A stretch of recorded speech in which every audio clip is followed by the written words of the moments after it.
What's going on, my dummies, and welcome back to a budget list. In the last episode, we went over the red deck. In this episode, we're going over the blue deck.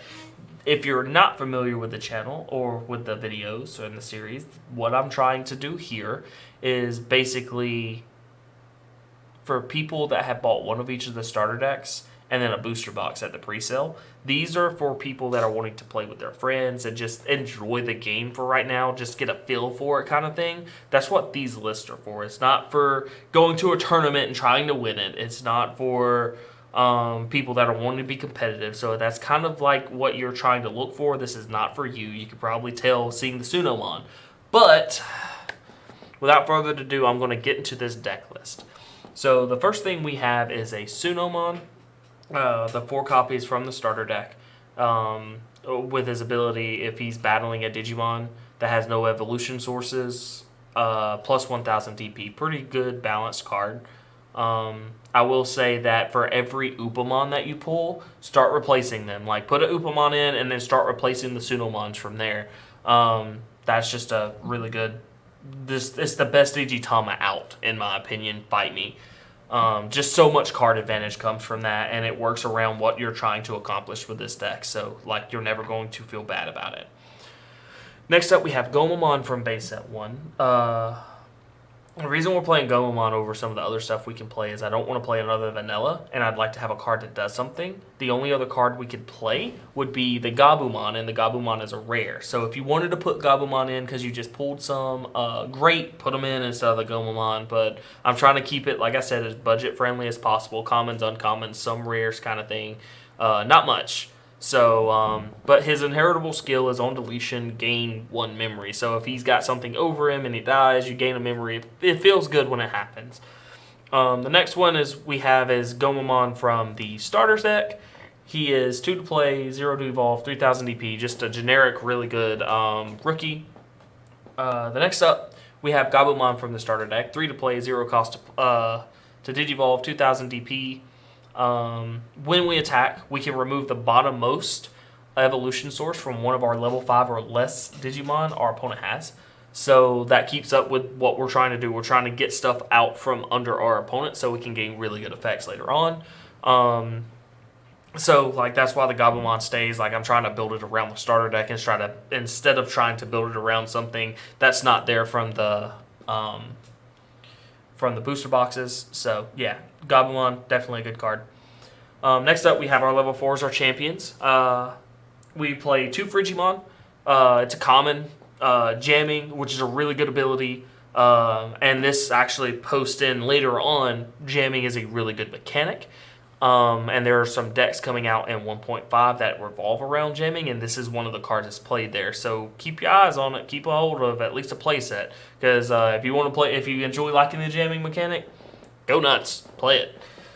Next up, we have Grizzlymon. Grizzlymon is our level 4 vanilla, 1 to evolve, 6 to play, 6000 DP. Really, just this here because it's a common, but we want to play vanillas anyways, so that's always good to have. Next up, we have Garumon from the starter deck. He says when you attack, trash one of your opponent's bottom evolution sources. It's not restricted like Gabumon is, so we're able to get rid of stuff very, very easily. It's 5 hard play, 2 to evolve, 4000 DP, just pretty decent. I mean, it's 1 more to play than Frigimon, but it's still good. Next up, we have Grizzlymon. It's our blocker from the starter deck. 2 to evolve, 5 to play, hard play it. And the blockers, I do want to say the blockers is one reason this deck is able to do some fun stuff, because you don't want to go any farther than a blocker. So we're able to eat stuff out from under them, and if they hard play the blocker, we have abilities we're going to start triggering. So keep that in mind. But yeah, Garumon, definitely a good card. Next up, we have our ultimates, and starting with our level 6. Our ultimates are our level 5s, and then our megas are our level 6s. So the first one we have is a common. It is Monzimon. Monzimon is 2 to evolve, 5 hard play, 6000 DP, just a vanilla. Good enough. I would definitely recommend keeping them. Next up, we have the Garumon. It's 3 to evolve, 7 to hard play, 7000 DP. We never want to hard play him if possible. But he's got an ability while there's a Digimon. It doesn't have to be all of them, just one. has no Digivolution sources. The Digimon gain security attack +1.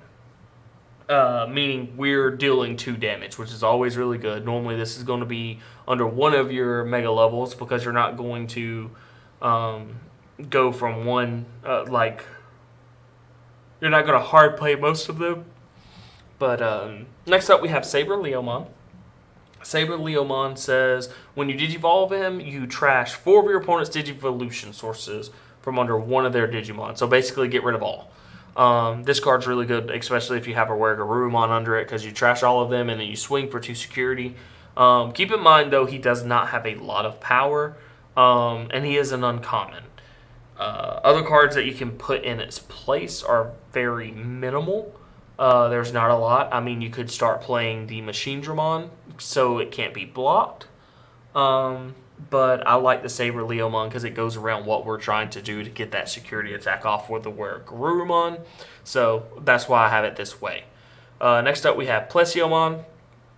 Plesiomon has it's just our vanilla, 2 to evolve, 10 to hard cast, 12,000 DP. So it's always good to have something under him, like the security attack whenever it works, or being able to eat your opponent's bottom evolution sources, that sort of thing. So yeah. Next up we have Metal Garumon. When attacking once per turn, we can unsuspend him, so he will trigger our abilities to eat sources over and over again, which is always good. Now, I want to say if you end up getting 2 starter decks, because I did not mention this earlier, so let me go back up. If you ended up getting 2 starter decks, you can take out the Frigimon for Garumon if that's something that you want to do, or vice versa. If you decide you don't need the Garumon, start moving the Frigimons in. I mean, it's budget, so it is what it is. If you end up pulling 2 of the starter decks, you can start taking Sabre Leomons out for Metal Garumons and for Plesiomons, because the Sabre Leomon is good, but 9 times out of 10, you don't need to eat all of our opponent's Digivolution sources under one Digimon, so keep that in mind. But if it's still a card that you enjoy, I still recommend you keep it. It's not a bad card, not for budgets anyways. It's cheaper to play than Metal Garumon, and it could replace Plesiomon maybe, if that's something you want to do. If you like having abilities on your cards, that's something definitely to look at.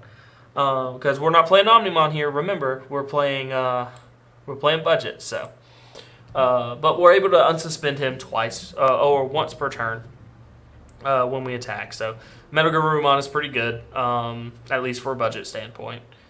Next up, we have Hammer Spark. Hammer Spark is gain 1 memory for nothing, so we're able to keep it our turn without passing it to our opponent. The next ability is gain +2 memory on security stacks, so that's really good. Next up, we have Cytosis Breath. It is a 7 cost to play on the security. We activate the main effect. We return one of our opponent's Digimon back to the hand. Pretty decent card. I don't like giving it back to our opponent, but if we're able to get rid of a bunch of stuff out from under them and they're not able to play the card again, it's pretty decent. And like, if you end up getting 2 starter decks, I think 2 Cytosis Breath is fine. If you wanted to play 3, maybe take a Matt out. But yeah. Next up, we have Matt on security. We play it just like all Tamers have. And then at the start of your turn, if your opponent has a Digimon with no Digivolution sources, we gain 1 memory. So like if these will start stacking for if our opponent just hard plays a blocker just to slow us down, these will start stacking and giving us a bunch of memory along with the Hammer Spark. So we can keep it our turn for a pretty good minute just to do what we need to do. But overall, that is the deck. Let me zoom out here.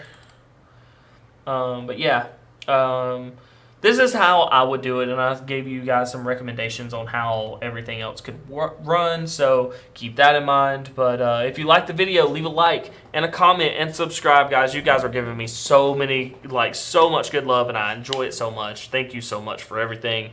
But I guess I'll catch you guys in the next one. Peace.